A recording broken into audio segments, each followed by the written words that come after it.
M B G speak کے ساتھ بلال ہوری اپنی خدمت میں حاضر ہے۔ بعض اوقات یوں محسوس ہوتا ہے کہ ہمارا ایک ہی بات پر اتفاق ہے، اور وہ یہ ہے کہ اختلاف رائے کا کوئی بھی موقع ہاتھ سے نہیں جانے دینا۔ آج یوم تکبیر تھا، یعنی جس دن پاکستان ایٹمی طاقت بنا، لیکن کل سے آپ دیکھ رہے ہوں گے کہ جب قومی تعطیل کا اعلان ہوا، ملک گیر چھٹی کا اعلان کیا گیا وزیر اعظم شہباز شریف کی طرف سے، اس وقت سے اس پہ جگت بازی ہو رہی ہے اور تمسخر اڑایا جا رہا ہے، بھانت بھانت کی بولیاں بولی جا رہی ہیں، اور کہا جا رہا ہے کہ جی میاں نواز شریف کا کیا کردار ہے ایٹم بم بنانے میں۔ جب ایٹم بم پاکستان نے بنایا وہ تو اس وقت اتفاق فاؤنڈری میں لوہا گرم کیا کرتے تھے، یا وغیرہ وغیرہ، پتہ نہیں عجیب و غریب قسم کی جو ہے وہ باتیں ہو رہی ہیں۔ تو میں نے سوچا کہ آج تاریخی حقائق کی روشنی میں کیوں نہ یہ جاننے کی کوشش کی جائے کہ پاکستان کا جو ایٹمی پروگرام ہے اس کا کریڈٹ کسے جاتا ہے، پاکستان کیسے ایٹمی طاقت بنا، اور ایٹمی دھماکوں کا فیصلہ جو ہے وہ کس نے کیا۔ کوئی کہتا ہے کہ جی قاضی حسین احمد صاحب کا ایک بیان اس کا حوالہ دے کے جماعت اسلامی کے جو کارکنان ہیں وہ اس کریڈٹ لینا چاہ رہے ہیں کہ جی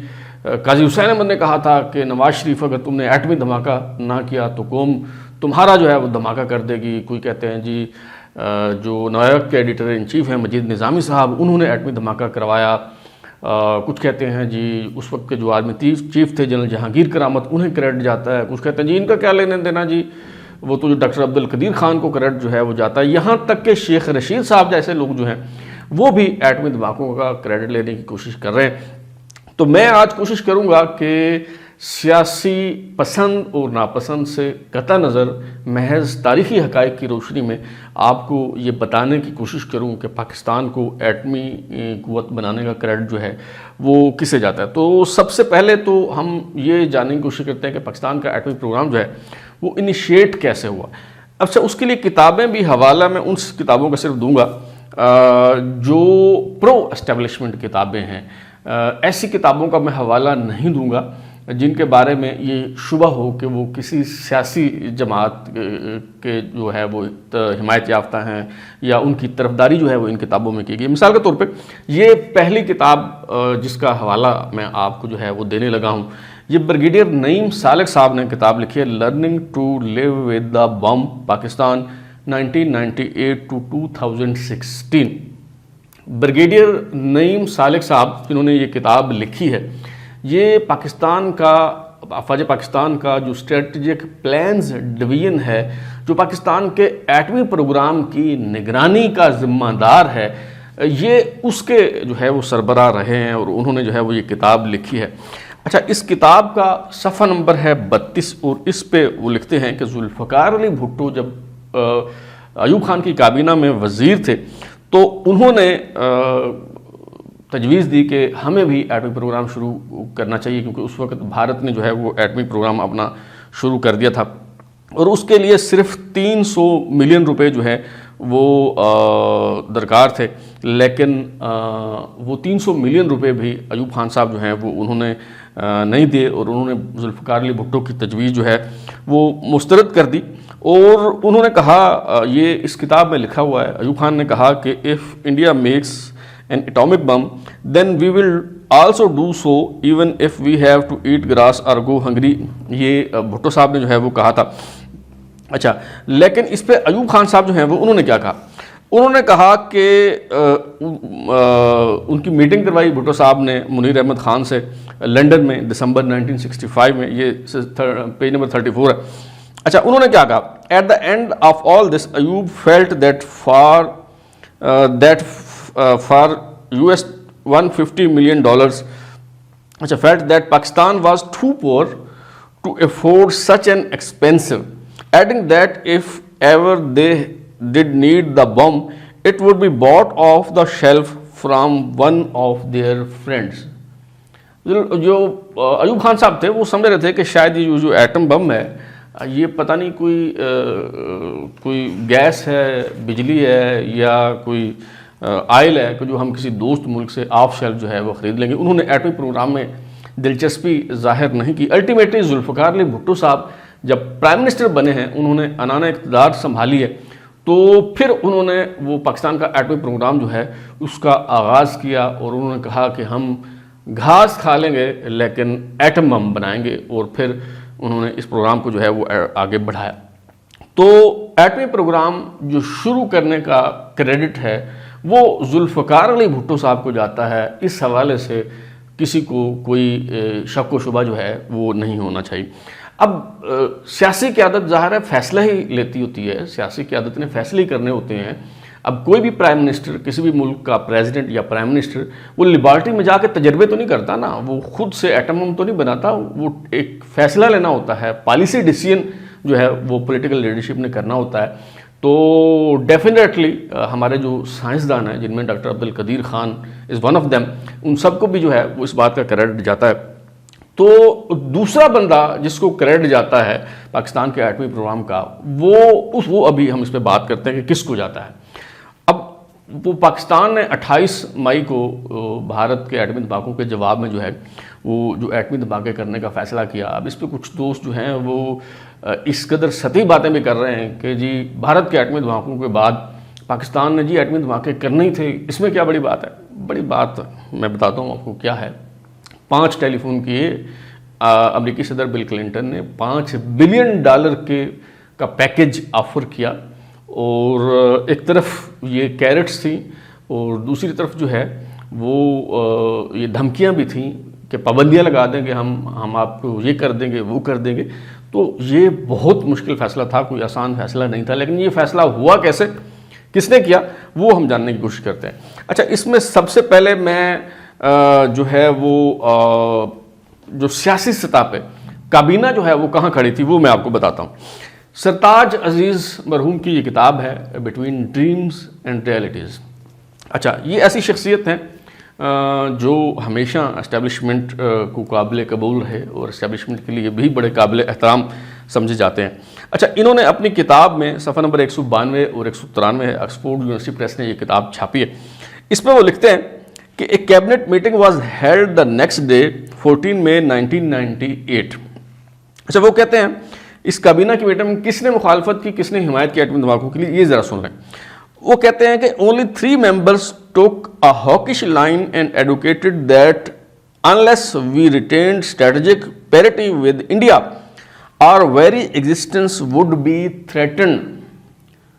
کابینہ میں سے صرف 3 وزراء نے یہ کہا کہ ہمیں ایٹمی دھماکے کرنے چاہیے۔ آگے چلیے، وہ کہتے ہیں in comparison at least 6 members took a more dovish line by emphasizing that everyone, including India, knew that we had the weapons we could always test at the time of our choosing۔ 6 جو ارکان تھے وہ امن کی فاختہ بن گئے اور بڑے کھلے ڈھلے انداز میں، بڑے واضح انداز میں انہوں نے ایٹمی دھماکوں کی مخالفت کی۔ انہوں نے کہا جی ہمیں ایٹمی دھماکے نہیں کرنے چاہیے، بھارت سمیت ساری دنیا کو پتہ ہے ہمارے پاس ایٹم بم ہے، تو ایسے ہی ایٹمی دھماکے کر کے امریکہ کی مخالفت مول لینے کا جو ہے وہ کیا فائدہ ہے۔ اچھا، باقی 6 ارکان جو ہیں وہ کہ لکھتے ہیں کہ another 6 members used hawkish rhetoric but advocated restraint to gain more time for decision making۔ These members were neither hawks nor doves but could perhaps be categorized at house۔ یعنی یہ آدھا تیتر آدھا بٹیر والی سچویشن تھی۔ یہ جو باقی 6 ارکان ہیں وہ نہ تو ڈو تھے نہ ہی ہاک تھے، انہوں نے کوئی درمیانی لائن جو ہے وہ لی۔ تو نٹشل یہ ہے جناب، خلاصہ یہ ہے کہ کابینہ میں سے صرف 3 ارکان جو ہیں انہوں نے ایٹمی دھماکوں کی حمایت کی، باقی جو ہے یا مخالفت کر رہے تھے یا ان کی سرے سے کوئی رائے ہی نہیں تھی، وہ کوئی آدھا تیتر آدھا بٹیر والی صورتحال تھی۔ اچھا، آپ آتے ہیں جی فوجی قیادت جو ہے وہ کیا کہہ رہی تھی۔ یہ کتاب آپ نے پڑھی ہوگی، نہیں تو سنی ہوگی، دیکھی ہوگی، کراسڈ سورڈز۔ یہ شجاع نواز، جنرل آصف نواز سابق آرمی چیف جو ہیں، یہ ان کے بھائی ہیں جن کی لکھی ہوئی یہ کتاب ہے، بڑی مستند جو ہے وہ خیال کی جاتی ہے۔ اچھا، اس میں دیکھتے ہیں کہ انہوں نے کیا لکھا ہے ایٹمی دھماکوں کے حوالے سے۔ صفحہ نمبر ہے جناب 492 493۔ اچھا، اس پہ جناب وہ لکھتے ہیں کہ کرامت Cs he advised against any precipitate action and suggested that they discuss the pros and cons upon the prime minister's return۔ Army chief general Jahangir کرامت صاحب فرما رہے ہیں کہ جلد بازی میں کوئی فیصلہ نہیں لینا چاہیے، وزیر اعظم واپس آ جائیں تو اس کے فائدے نقصانات تمام پہلوؤں سے جائزہ لینے کے بعد جو ہے وہ ہمیں فیصلہ کرنا چاہیے۔ اچھا، اور جب یہ اجلاس ہوا ہے ڈی سی سی کا تو اس میں جو آرمی چیف ہیں جنرل جہانگیر کرامت، انہوں نے بھی ایٹمی دھماکوں کی مخالفت کی، اور جو نیول چیف ہیں انہوں نے بھی ایٹمی دھماکوں کی مخالفت کی، صرف ایئر چیف جو ہیں انہوں نے ایٹمی دھماکوں کے حق میں جو ہے وہ بات کی۔ اچھا، اب یہ جو مصنف ہیں یہ شجاع نواز، انہوں نے جنرل جہانگیر کرامت کو باقاعدہ لکھا، اس کتاب یہ جب لکھ رہے تھے ان کا موقف جو ہے وہ معلوم کیا، تو انہوں نے تحریری طور پہ انہیں آگاہ کیا، اور وہ یہاں پہ انہوں نے جو ہے وہ نقل کیا ہے۔ وہ کیا نقل کیا؟ وہ کہتے ہیں they all knew، یہ سروس چیف کی بات ہو رہی ہے، they all knew that under US law sanctions are mandatory after such an event. We wanted the PM and others to understand this and we wanted an assurance۔ یہ بات بڑی قابل غور ہے، یہ جنرل جہانگیر کرامت صاحب فرما رہے ہیں۔ وہ کہتے ہیں we wanted an assurance that budgetary constraints post event would not lead to a degradation of operational capacity, especially in Kashmir. We got this assurance۔ General Jahangir کرامت صاحب جو اس وقت آرمی چیف تھے، اس کتاب کے مطابق جو انہوں نے اپنا موقف دیا ہے، وہ کہتے ہیں کہ ہم چاہتے تھے کہ ایٹمی دھماکوں کے بعد جو معاشی پابندیاں پاکستان پر لگیں گی اس کے نتیجے میں افواج پاکستان کی جو آپریشنل کیپیسٹی ہے وہ متاثر نہ ہو،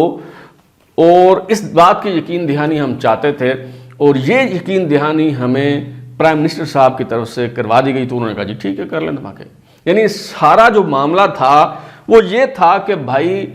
جب پابندیاں لگیں گی، جب ملک معاشی طور پہ مشکلات کا شکار ہوگا تو کہیں ایسا نہ ہو کہ آپ ہمارا بجٹ کم کر دیں۔ تو جب پرائم منسٹر نے یہ یقین دہانی کرا دی کہ بھائی دفاعی بجٹ ہم کم نہیں کریں گے، خود ہم روکھی سوکھی کھا لیں گے، ہم اپنے پیٹ پہ پتھر باندھ لیں گے، لیکن آپ کا بجٹ جو ہے وہ کم نہیں کریں گے، تو تب جا کے جو ہے وہ آرمی چیف جنرل جہانگیر کرامت نے کہا کہ جی ٹھیک ہے پھر آپ ایٹمی دھماکے کر لیں۔ اچھا، کچھ دوست جو ہیں وہ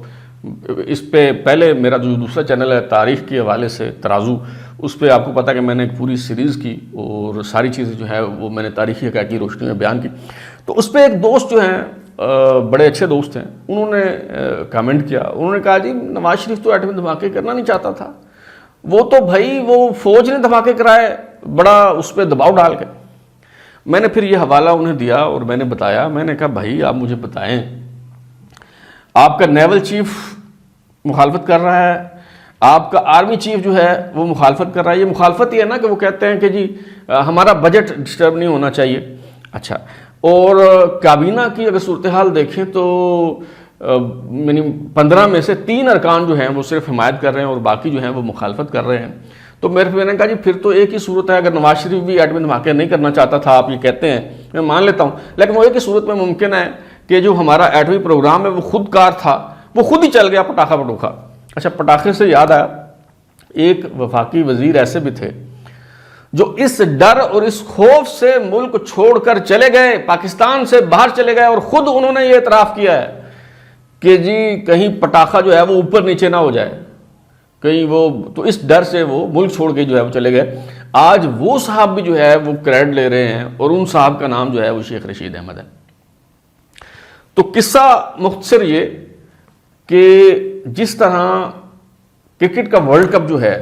اس کی ٹرافی عمران خان نے جیتی، وہ اس وقت کپتان تھے، یہ کریڈٹ آپ عمران خان سے نہیں چھین سکتے، جو مرضی کر لیں آپ۔ اسی طرح جو ایٹمی دھماکے کرنے کا کریڈٹ ہے وہ اس وقت کے پرائم منسٹر میاں نواز شریف سے آپ نہیں چھین سکتے۔ آپ اپنا تعصب، اپنا کینہ، اپنا بغض جو ہے وہ اور موقعوں کے لیے اٹھا کے رکھیں، سیاسی مخالفت جو ہے وہ اپنی جگہ، لیکن ایسے جو مواقع ہیں جن پہ قوم کو اکٹھا کرنے کی ضرورت ہے، متحد کرنے کی ضرورت ہے، کم از کم وہاں پہ اپنا یہ جو سیاسی لچ ہے یہ فرائی نہیں کرنا چاہیے، اور کم از کم ایسے مواقع پہ ڈنڈی نہیں مارنی چاہیے، اور کسی تعصب کے بغیر، کسی پسند ناپسند کے بغیر، کسی اف اینڈ بٹ کے بغیر میں سمجھتا ہوں کہ 28 مئی کو اگر پاکستان ایٹمی طاقت بنا ہے تو اس کا پورا کریڈٹ